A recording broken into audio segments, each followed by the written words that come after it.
What's up, everyone? Welcome to the video.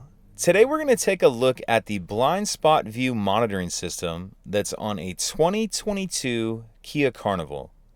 So there's two small cameras, one on each side mirror that looks down the side to the rear.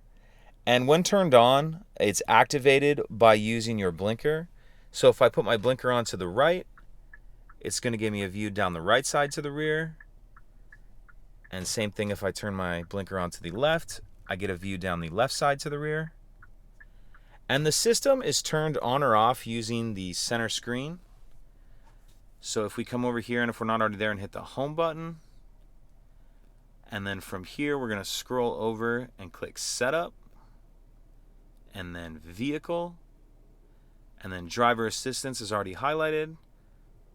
We're going to scroll down until we get to blind spot safety. Click that. And then the blind spot view is what we were just looking at. That's where that's turned on or off. If you have any questions, please let me know. If you could take a second to like and subscribe, it helps us out, and I'd appreciate it. Thank you.